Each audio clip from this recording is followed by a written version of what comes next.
பட விழாக்களில் பொய்யை கண்டிப்பாக பேச வேண்டும் என்று பேசுபவர்கள்தான் அதிகம்.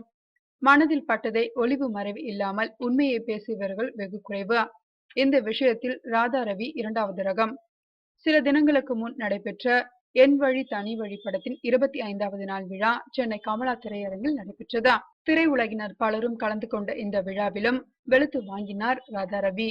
இந்த விழாவில் ஒரு இயக்குனர் கூறினார், உங்களது தலைமுடி கெட்டப் ஹேர்ஸ்டைல் நல்லா இருக்கு, என் அடுத்த படத்தில் பயன்படுத்துகிறேன் என்றார். அதற்கு தலைமுடிக்கு உள்ள மரியாதை கூட மனுஷனுக்கு இங்கு இல்லை என்றார் ராதா ரவி. தான் சினிமாவை தவிர வேறு எதுவும் எனக்கு தெரியாதா, எனக்கு நடிப்பதை தவிர வேறு ஒன்றும் தெரியாதா, கேமரா முன்னால் மட்டுமே நடிக்க தெரிந்தவன்.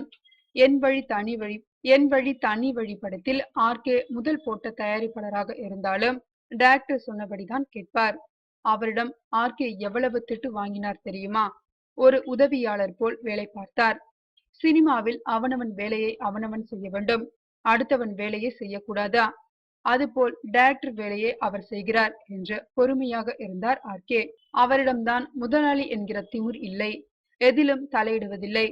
சினிமா மீது அவருக்கு அவ்வளவு காதல், அது அவரை இன்னும் உயர்த்தும் என்று கூறினார் ராதா ரவி. நிகழ்ச்சியை தொகுத்து வழங்கிய அர்ச்சனா ராதா ரவியை பேச அழைக்கும் போது நடிகர் ராதா ரவி என்று அழைக்க கடுப்பாகிவிட்டார் ராதா ரவி. தென்னிந்திய நடிகர் சங்கத்தின் செயலாளர் என்று அழைக்க வேண்டாமா என்று கடுப்பிடித்தார். ராதா ரவியின் பேச்சினால் அர்ச்சனாவின் முகம் அவமானத்தில் சிவந்ததா. இவ்விழாவில் நாயகன் ஆர்கே, இயக்குனர் சஜித் கைலாஷ், கதை வசனகர்த்தார் பிரபாகரன், கலை இயக்குனர்கள் கோபன், அங்கமுத்து சண்முகம், இசையமைப்பாளர் ஸ்ரீகாந்த் தேவா, நடிகர்கள் மதன் பாப், தலைவாசல் விஜய், வழக்கு எண் முத்துராமன், ரமேஷ் கண்ணா, தயாரிப்பாளர் ஞானவேல் ராஜா, இயக்குனர்கள் சுசீந்திரன், திரு செந்தில்நாதன், பாடலாசிரியர் இளைய கம்பன், பேச்சாளர் விழுப்புரம் செல்வராஜ், நடிகைகள் நீத்து சந்திரா, கோமல் சர்மா, ஸ்ரீரஞ்சனி ஆகியோரும் கலந்து கொண்டு பேசினர்.